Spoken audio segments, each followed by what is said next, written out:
Good morning, Councillor. Good morning, Sean, and how are you on this lovely sunny day? It's a nice day out. I'm doing well. How are you? Yeah, well, you know what? We're very, very busy at City Hall. Yesterday's council meeting, today being Tuesday, Monday council meeting went from early in the morning until about 9:30 last night, talking about the development of the city of Hamilton and what we want it to look like up to the year 2051, which has been required by the province for all municipalities to provide input. And we did have a considerable amount of public input over the last couple of months. So it was a long day, but you know, it's an important topic.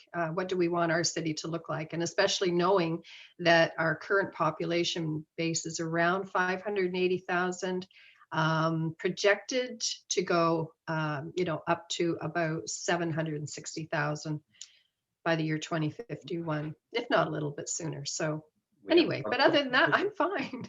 We have a lot of questions about what Flamborough and Waterdown will look like, but we'll get to those in a minute. But Yep. first, let's talk about vaccines. Are they rolling out in Flamborough? Are they rolling out in Waterdown? What's the current status?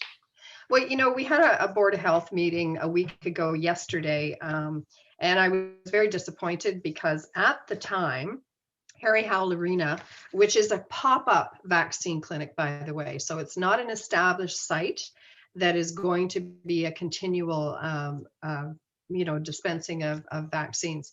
It's a pop-up site. And at the time, it had been canceled. And, you know, we had a day where a few people did show up for their second vaccine, which had been booked when Harry Howell was opened 3 or 4 weeks prior to that. So, you know, I kind of, you know, raised that issue and railed a bit on the fact that Flamborough residents and Waterdown residents were not being served. I didn't feel they were being served adequately.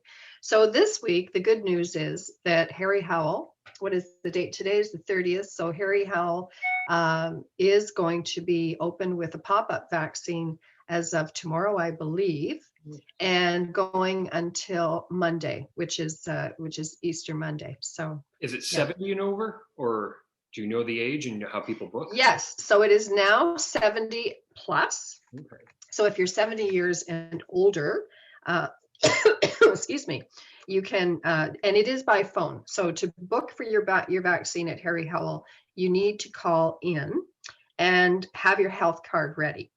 And the number I'm going to give you is 905-974-9848.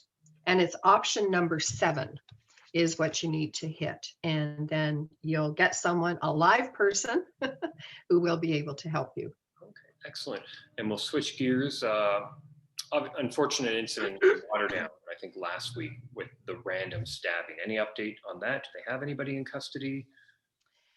So the difficulty, and that was horrible, by the way. And I feel so badly for the people who were the victims of that. I'm sure they were traumatized. I mean, the community has certainly been traumatized. But I will tell you that there is an active investigation. Police do not share any information with councillors on an active investigation. There has certainly been an increase in presence, which I very much appreciate.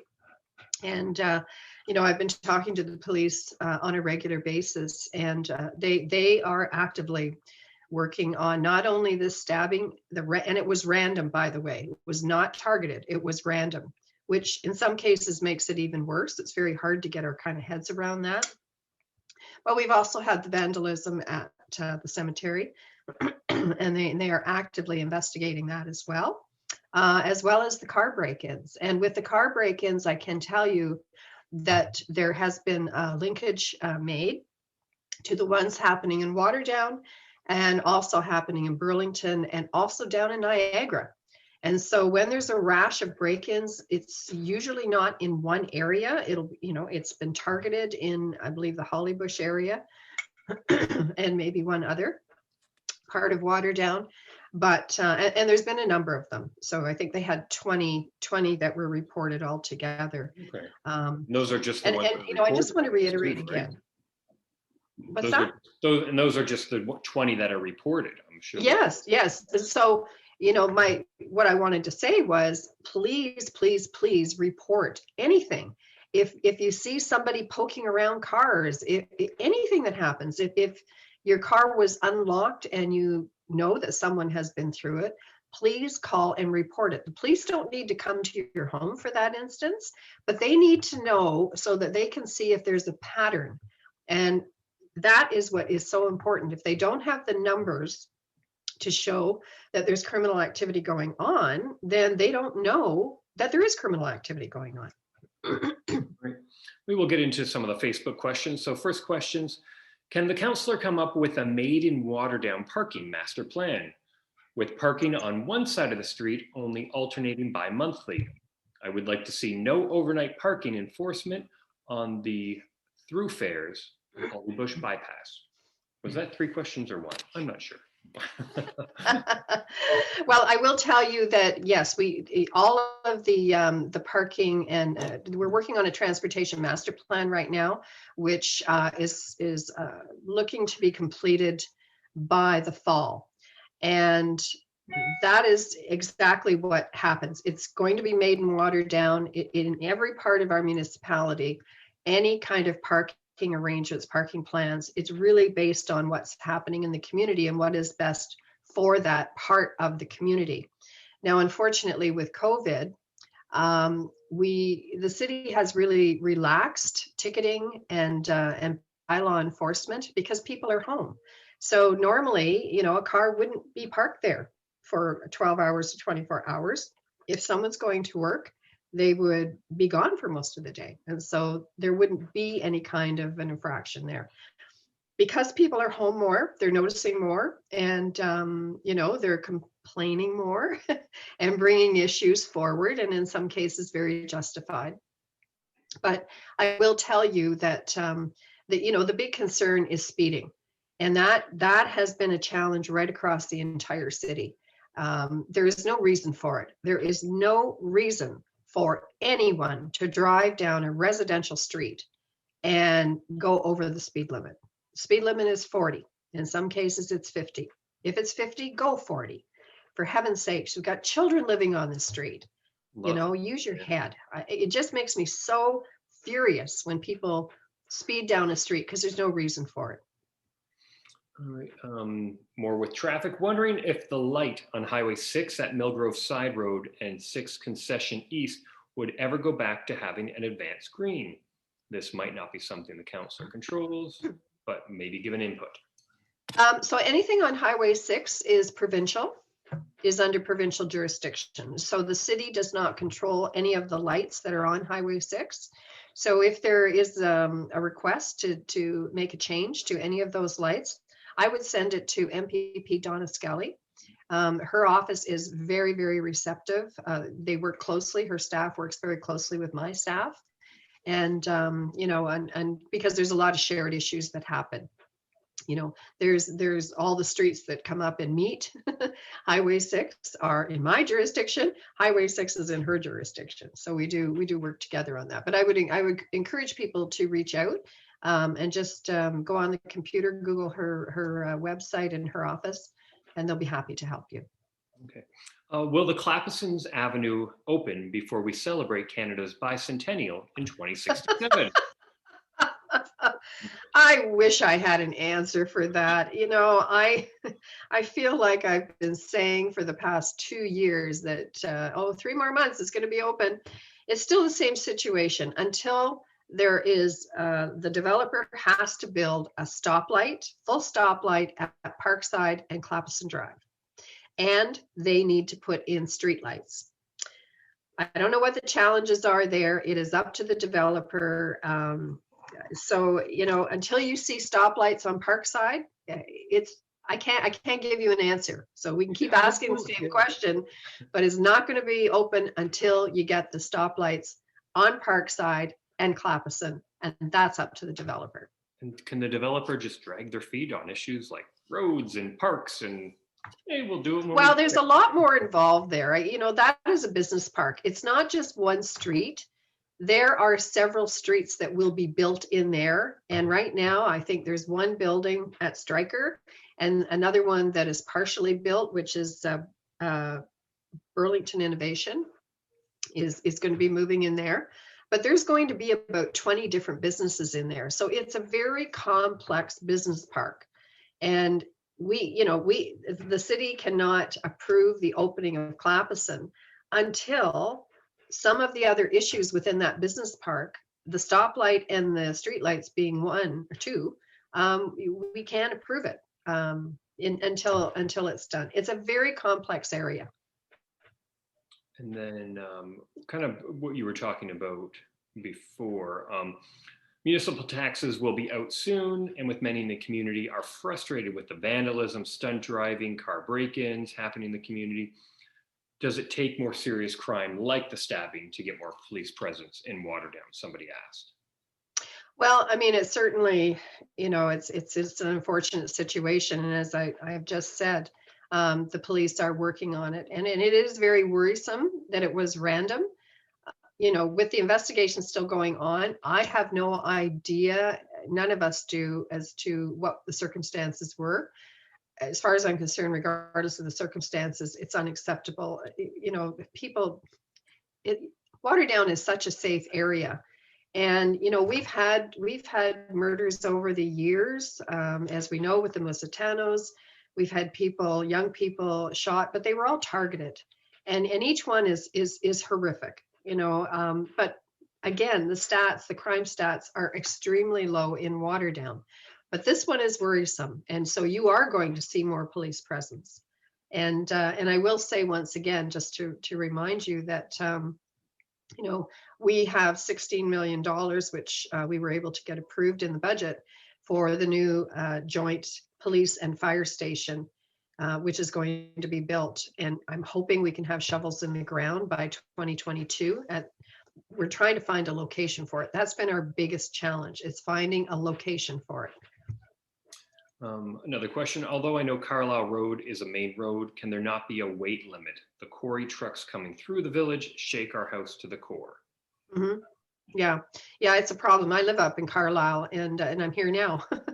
And the trucks going up and down the road are awful. But, this transportation master plan that I was talking about earlier, one of the things that we are looking at is the truck routes. There's a lot of truck routes, around throughout Flamborough and across the city.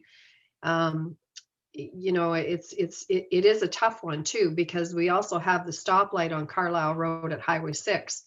And so for trucks to access Highway 6, they need to go down a truck route that connects to Highway 6 that has a stoplight that is safe. So, we have the 6th concession, we have Carlisle Road, and, Dundas Street. So it's really being looked at. I was hoping that the traffic study would have been done by now.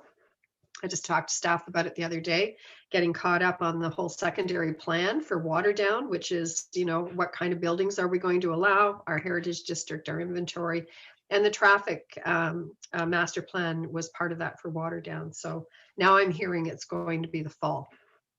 Yeah. Would it be possible to get a 3-way stop at Parkside and Boulding? And I guess on that note, if somebody wants a stoplight or a stop sign, or maybe even speed bumps, I guess, can we answer that all in the same, like if somebody would like a stop sign at an intersection, or maybe speed bumps or a stoplight, what's the process to do that? Yeah, so I'll go to the process and remind me to come back to it. But Boulding and Parkside, that is part of the bypass, and it is under construction right now. Anyone who's driven down that section of Parkside, you've seen Union Gas is doing some work there. Bell's doing some work. Cogeco's going to do some work. CNCP is changing the train track access. There will actually be a stoplight going in next year when all of that area, that section of Parkside is going to be widened to 4 lanes. And so it's going to be under construction. The tender is going out next week or the week after. Right now, the requests for pre-qualifications of contractors went out 2 weeks ago. once the contractors respond to that, you know, we want to make sure that they can handle the job because it's quite an extensive job. So it is going to be from Avonside, widening of Parkside to 4 lanes. And where you come to the tracks, it will then cut up through 4 lanes up through Conan's property there and go in behind Alexander Place and over to Center Road. That whole section is going to be heavily under construction, probably later in the summer and the fall. And right now they've cleared all the trees. They're still doing a lot of work. So if you just take a drive down Parkside, it's under construction now. We will be replacing, there's going to be new sidewalks, a multi-use walking path, new boulevards, new street lights. Yay, finally we're going to get street lights for you people on that section of Parkside because it's really been quite dangerous. So Boulding is going to, we won't be putting a stop sign there because we're going to have stop lights at Robson Road and Parkside, which is going to regulate the traffic to allow easier access. There's also going to be a roundabout where Avonside joins into Parkside. So there is a half roundabout there now, you know, which some people ask me, why is it such a strange design? Well, because it's half of a roundabout. The other half of the roundabout will be built with the improvements to Parkside Drive. Okay. Yeah, and then coming back to the process. Right. The question was, what is the process to getting a stop sign? Yeah, or even speed bumps in an area if somebody wants to. Right. So what you need to do is send me an email.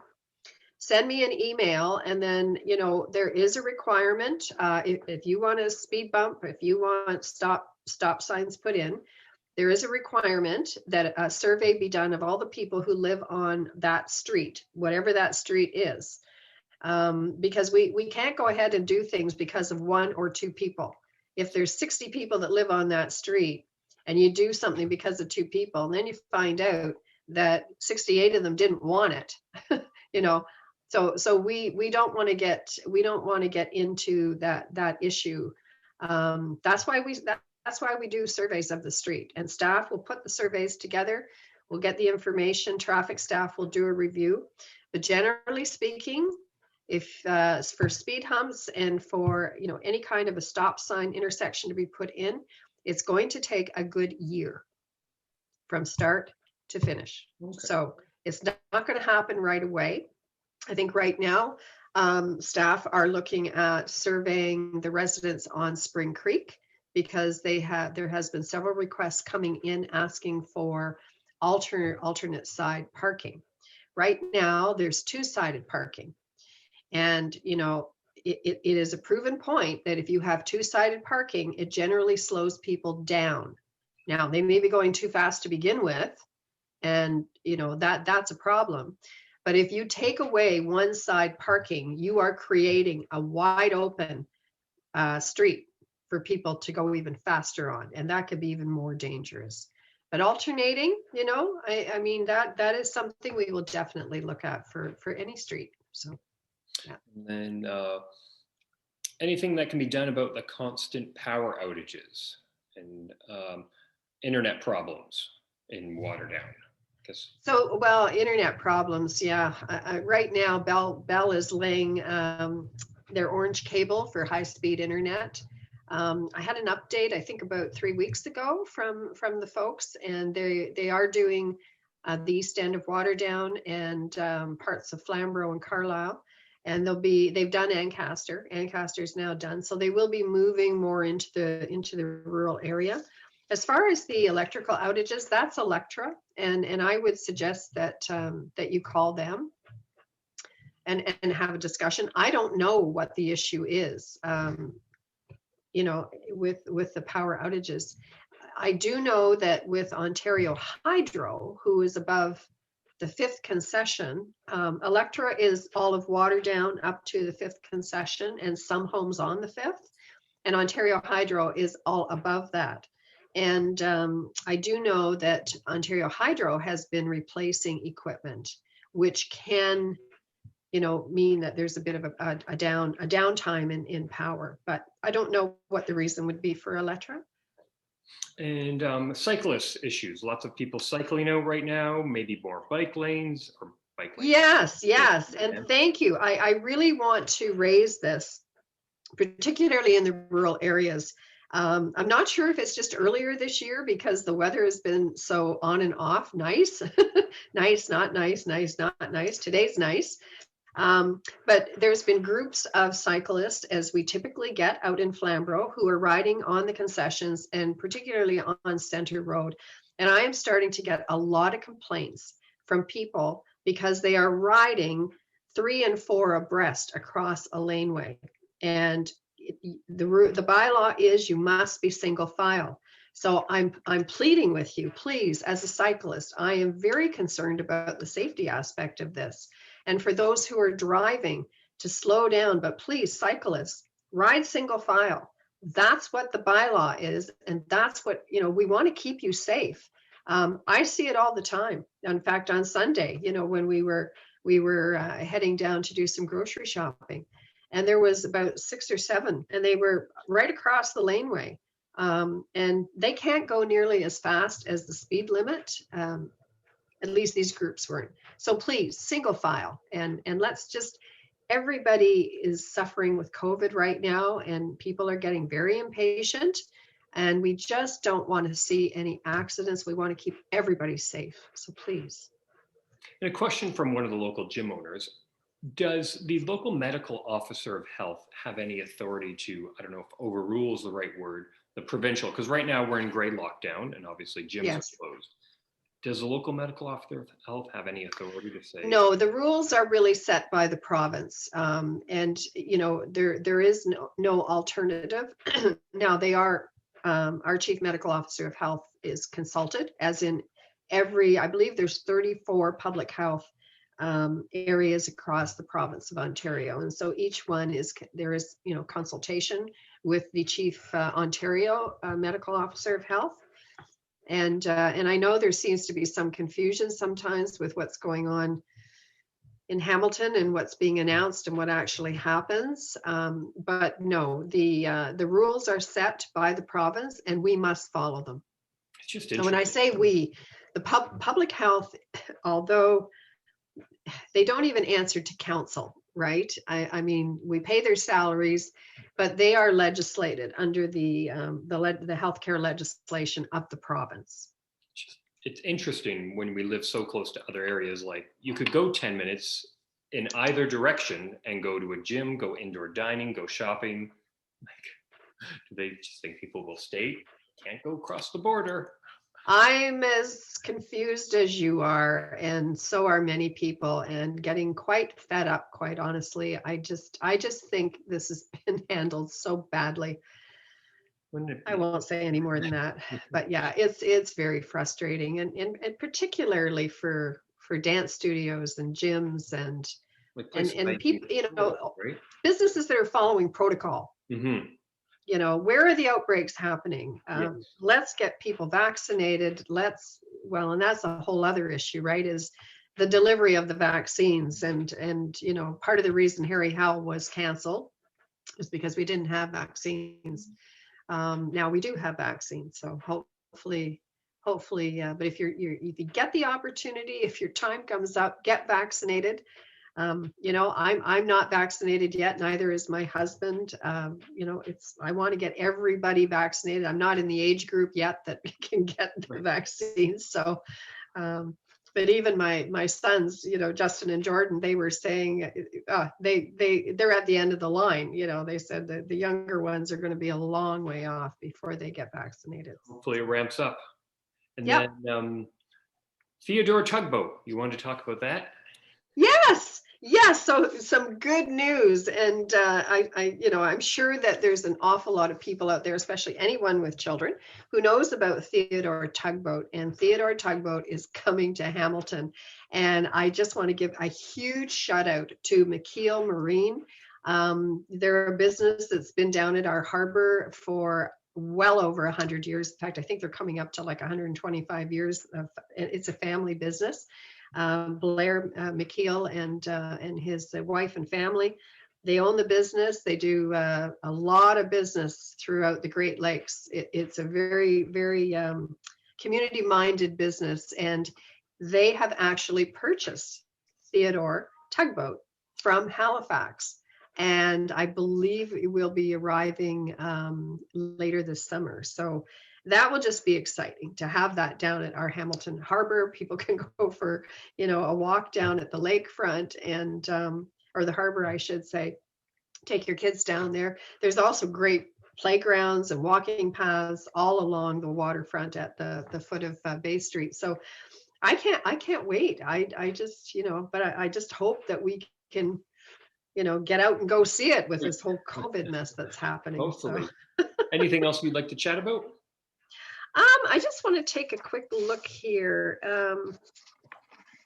Someone did ask me, any idea when CNCP will be closing Dundas Street to fix the bridge near Mill Street that's going east? So that that bridge that, and it's a mess. I mean, when you drive across it, you bump up. But it is owned by CNCP, and it is slated to be replaced. I believe now they're looking at 2023. Once the bypass is completed, because they do need to be able to divert traffic. So then they will be closing down Dundas Street for 8 months. Okay. 8 months. It will be closed off. So you won't be. Dundas? Pardon me? What area of Dundas? So Dundas Street, right? You know where the American House and Pickwick Books, But what that area of intersection? Dundas Street's the whole downtown will be closed for 8 months? Right at Mill Street. So where that bridge is when you're heading east, Right. okay, that bridge is going to be coming out. Oh, okay. And to replace that bridge and put a new bridge in, they are going to close down Dundas at Mill Street and at First Street for about 8 months. And that's going to happen in 2023. So the bypass will be done by then, hopefully. Yes, it will be done by the end of 2022. As I say, it's going out for tender. It will be under construction. Once the tender comes in, the construction is slated to start in July, June or July. So, we will basically be under construction for the next 4 to 5 years. And we have already been under construction for a couple of years. And then is that it or more? Waterdown Road, that is also starting next year. Okay. So anybody that is using Waterdown Road right now as a route, either to get to work or get to the GO station, you got to find another route. And I can suggest Snake Road, Brant Street, or Highway 6. That will be your alternative. Because once Waterdown Road is under construction, it's also going to be closed.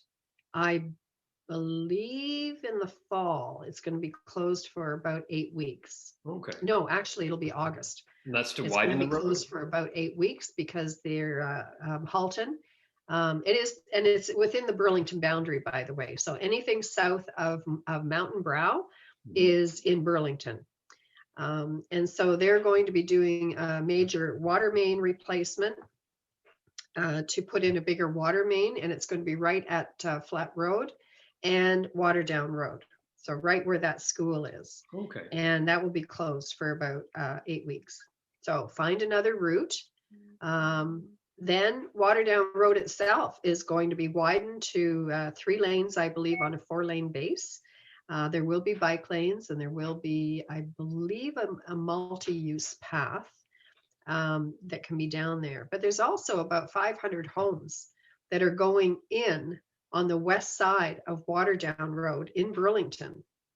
That whole open field right now that's being farmed, there's about 500 homes going in there. Okay. And that is probably going to start within the next 2 years. So they have got to get Waterdown Road built. Definitely. So it's going to be a mess. Yeah. Find alternate routes. Good stuff. Thank you for your time, Councillor. Well, you know what? Thank you very much, Sean, and your family. You're keeping well. Everybody's healthy. Well. Yeah, the sun's out, so we can go outside, which is nice. Oh, that's super. Well, listen, thank you very much. And thank you, everybody. Good to see you. And please, if you've got any questions, call my office. We're still working. We're still there, and we're still here to serve you. Thank you very much.